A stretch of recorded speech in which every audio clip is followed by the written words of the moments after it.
What's up, guys? We got a March 2017 edition of Motown Mail. I gotta be a little bit quieter than I normally do. Mini-Mo's sleeping upstairs, taking his nap. I'm recording this a little bit early just because I usually get 20 minutes of free time about every 2 weeks. So I don't know what my next 20 minutes will be. So I'm recording this video March 26th. So probably will have a few more TTMs roll in at the end of the month, the next 3 or 4 days. But you know what? I don't care. So I'm going to be showing off what I got. This is not necessarily just TTMs. This is my non-certified stuff as well as in 2 autograph drafts. Made a couple purchases. That's about it. So let's get started. Let's get crack-a-lacking on this, huh? I picked up a signed ball. Gotta be quiet. Mini-Mo sleeping. Of possible future Hall of Fame manager Terry Francona. An official C-League Major League Baseball. Got that dirt cheap. Next, this actually was a TTM success from former Atlanta Braves GM John Schuerholz, one of the new inductees in 2017, and inscribed it as such. Unfortunately, it did get a little bit smeared, but I've cleaned it up pretty well. So, John Schuerholz on an official C-League ball. Nice addition to the Hall of Fame ball PC. Next, always wanted an autograph of this guy. This is my first ever autograph of him on any medium. It is toned, it's got some spotting, but I got a good price on it because of that. It comes with a certificate of authenticity from Mill Creek Sports, which was at least it was his exclusive autograph contract. None other than Ichiro. As you can see, it does have that toning spot right there, and it's got a couple spots on the side, but it's a nice sweet spot Ichiro. So I actually got this a couple months ago. I just forgot to show it off. So. And it does come with the little Ichiro, probably not going to, I guess you can make it out a little bit, Ichiro hologram right there. So, yeah, not much of an autograph, but that is his autograph, Ichiro Suzuki. So, future Hall of Famer for sure. So I got that, like I said, at a nice price for the Hall of Fame ball PC. Next, I picked up this cool 8x10. This is a picture of Jeff Burrows with Billy Martin and I don't know who else by his side. It's inscribed, "I survived 10-cent beer night." You can Google 10-cent beer night. It was a game in Cleveland where they offered 10-cent beer for the night, and the whole stadium was plastered, and some fans started attacking Jeff Burrows. It was a Ranger at the time. But I love this picture. You got Billy Martin, and I should know who that is, but I don't. Wielding bats. And Jeff Burrows hand in hand, or arm in arm with them, and he inscribed it, "I survived 10-cent beer night." So I didn't have a Jeff Burrows autograph, so I thought that was kind of a cool picture. Next, I went to the Fanatics show. I think I already did my Fanatics recap, but I forgot to show this off. Signed 8x10 at Sprinkle. Old time Chicago Bear. He did pass away a couple years ago. He did sign through the mail pretty much his whole life, but never sent him an 8x10. I did get an original 1949 Leaf card signed, or Bowman card, and it looks pretty rough. But this is a really nice signature, when he was obviously in better health. So pretty cool photo for the Mo Cave. Next, I got a TTM from Ron Turcotte, who was a board secretariat for the 1963 Triple Crown. Picked up this original 1973 Sports Illustrated featuring Secretariat, and Turcotte obviously as the jockey there. And he did sign. He does charge $5 per autograph to the paralyzed jockey fund or something, because he is paralyzed after he got thrown off of a horse. But he is still signing away, and he did inscribe it 1973 Triple Crown champion right there. So that's a pretty cool piece that didn't cost me much. I think I bought the magazine for like $15 shipped, because they are fairly, usually you can get Sports Illustrated dirt cheap, but this one is, you can find it, but you got to pay a little bit more than just a standard issue than you would for a standard issue. And then I obviously sent it to him and got signed. So Ron Turcotte, 1973 Triple Crown champion aboard Secretariat. So that's it for the big items. The rest of it is just cards. TTM success. Mark McGwire seems to just randomly pick a season or a spring training when he signs his mail. Well, apparently 2017 was one of those seasons. I think last time he really signed his mail lot was 2011. That's when I got my 1990 scorecard done. Saw a couple successes rolling in, so I sent out a 1999 Topps card commemorating his 500th home run, and I got it back perfectly in black Sharpie. It took like 2 weeks to get back, and guess what? Some of you may call me greedy, but whatever. I sent out another request, and I got another Mark McGwire. So that was pretty nice. And then I also sent one to my sister's house. And guess what? I got that back as well. 1989 Topps card. So, you know, if you got a problem with it, tough. You know. So 3 different Mark McGwire successes for 2017 spring training. I didn't send it anymore. I'm good with my 3 for 3. So, and then I did have a success back in 2011. So very happy with those. Next, greatest women's golfer of all time. I sent a jersey card or shirt card, you know, with 2 stamps on the self-addressed stamped envelope, and then I put it on machinable hand stamp only, twice in the front, once big on the back, and they still machine stamped it. And as you can see in the window right there, it did get creased. It's not horrible, but it's there. Now this one right here is horrible. This is a Dirk Nowitzki that I also did extra stamps on the self-addressed stamped envelope with the non-machinable in red, and they completely destroyed that one. So that one's a goner. So really upset about those, especially since I did all the what you're supposed to do to make sure it's not machine stamped. But what can you do? Next, TTM success from Hockey Hall of Famer Red Kelly, signed 4/4 for me. Here's 2 of them, and there's another. And a 4th one. So he does live in Canada, so those did take Canadian postage coming back home. Bill Romanowski, he forgot the name of it. Nutrition 53, I think is the name of his company. I sent this to him a year ago. Just got him back actually yesterday. So he signed 4/4 for me. There's 2 more. Bill Romanowski. Felipe Alou signed 2 of 2 cards for me, care of San Francisco Giants spring training. I did end up finding another 72 Topps card, and I ended up sending that out too, so that'll probably come back in the next week or so. Next, Bulls Hall of Famer and former coach Jerry Sloan signed another one of his rookie cards. Worst card of all time. Worst Photoshop of all time. Cutting out with scissors. Signed those 2 as well.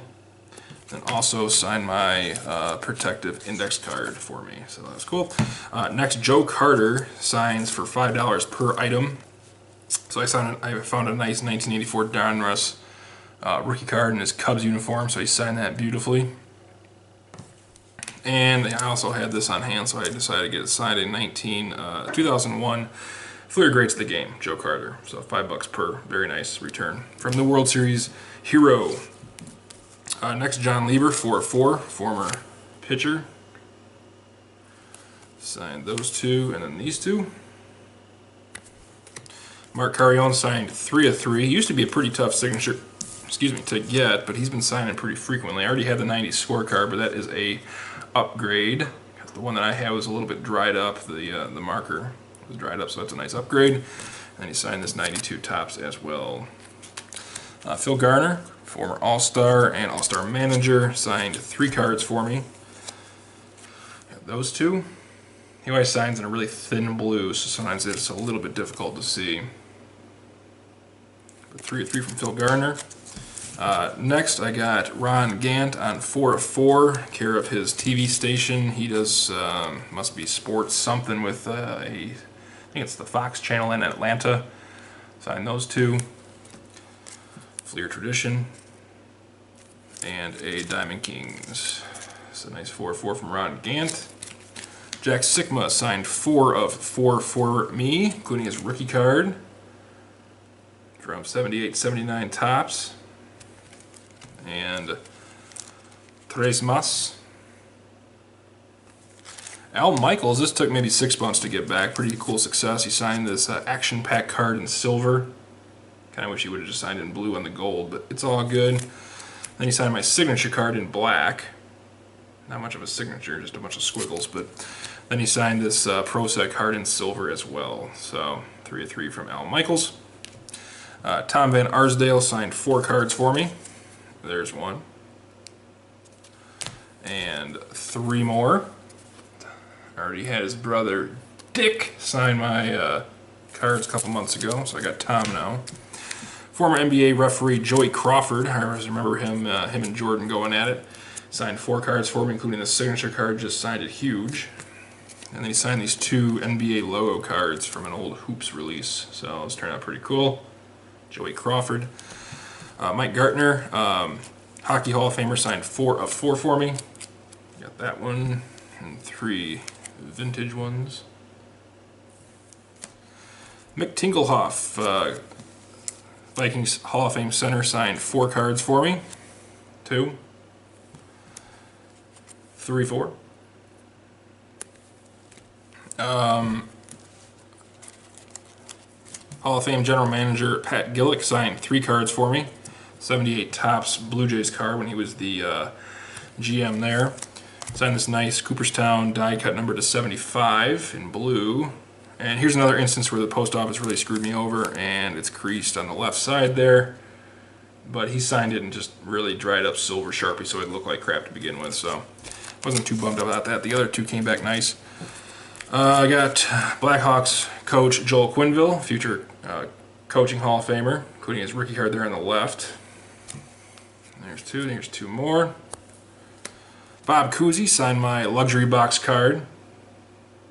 Did personalize that, but it took it off. Bob Cousy.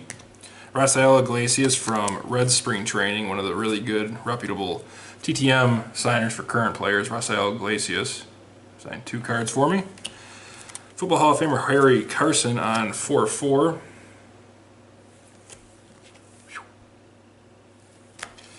Hockey Hall of Famer Chris Pronger personalized this one. I took the 2 Phillip off just because I don't like personalized cards. I kept all the best Chris Pronger. Bill Cartwright, I sent him like an old school Knicks card from the early 80s, I think 1980 Topps actually, and he ended up replacing it with his 92-93 Topps card. I would have liked the old school, even though I'm a Bulls fan and I sent a Knicks card, I would have liked the older one, but I'll still take it. He's not the easiest guy to get through the mail, so Bill Cartwright on a 92-93 Fleer. Robert Parrish on 101, his rookie card. This time he did sign it a little bit better, silver Sharpie. I wish he would just sign it in blue right across here, but maybe I'll put up, I have like 3 or 4 more of his rookie cards. Maybe I'll just send a post-it note and say, can you please, if you got a blue, please sign it here. I think he thinks he's doing me a favor by signing in silver up in the dark, but I think a blue would look better down there. Next, Robert Manfred, current commissioner of baseball, sent a signed index card at my request. I did not send anything. I just said, can you please send me a signed index card or a signed business card, and he did, or his assistant did. Former Red Sox Ted Lepsio signed 4 cards for me, including a 55 Topps, a 53 Topps Archives, 58 Topps, and I think a 60. There's one. Here's the 53 Archives, 55, 58. Next, Hockey Hall of Famer Emile Francis, Cat Francis, signed these 2 cards from 74-75 OPG.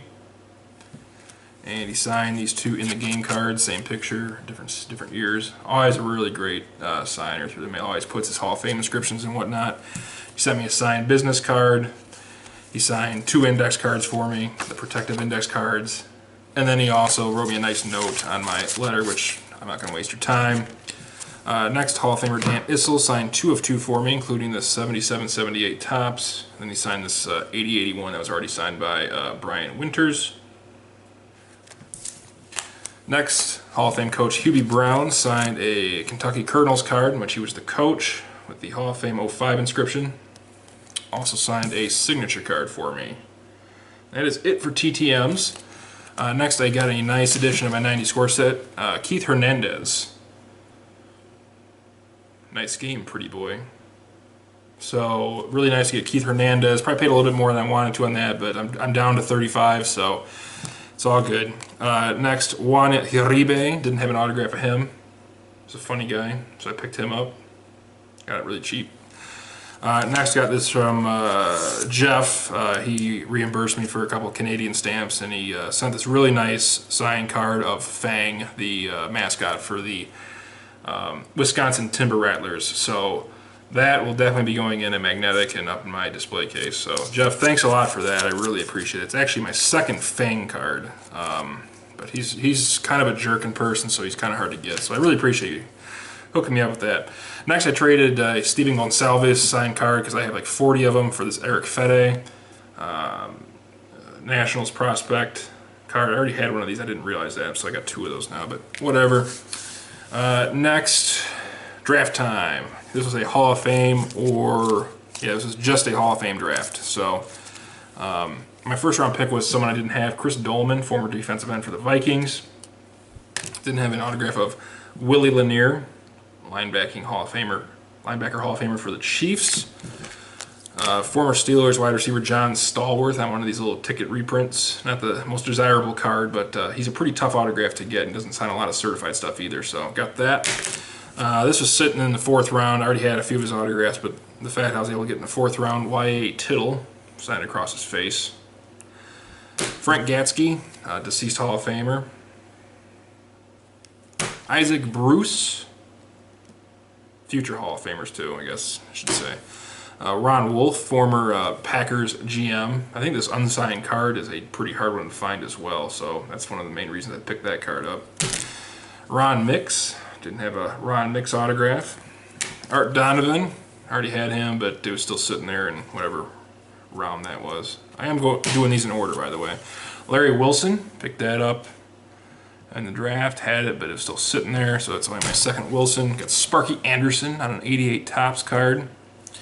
John Randall, unfortunately it's signed in purple, and it looks like he just signed Randall 93, but didn't have an autograph of him. Dan Hampton, Bears Hall of Famer, got a bunch of his autographs, but the Super Bowl 20 card signed by him looks pretty cool, I guess. Ozzie Newsome, we're getting down to the last of the rounds. Sometimes stamps his autographs through the mail, so that's a real one. And my last round pick, it was sitting there, Gino Marchetti, on a Greats of the Game card from 1992. I don't even know what brand this is. It's not Fleer or anything, but... So I got that in the Hall of Fame draft. And lastly was a whatever draft. You send in whatever. It could be anybody. Just a bunch of scrubs, which is usually what people send in. So my first round pick was Gary Anderson. So that tells you how bad the draft was. Former Steelers kicker. But nice looking autograph. Didn't have an autograph of him yet. Kevin Carter. Scott Hoke, former golfer.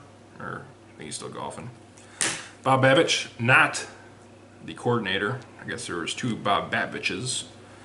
John LeClaire, I didn't realize that was smeared. I probably wouldn't have drafted it. Some of the pictures people take for these drafts are pretty bad, but I got that. Ron Cox, let's zip through these. Michael Griffin on some kind of Kroger card. Andrew Ladd, former Blackhawk. Rod Higgins, didn't have an autograph of him. Rod Nichols, well, this is my first round pick, I'm sorry. Rod Nichols is my first round pick. I do not have this one in order. He does not sign anything.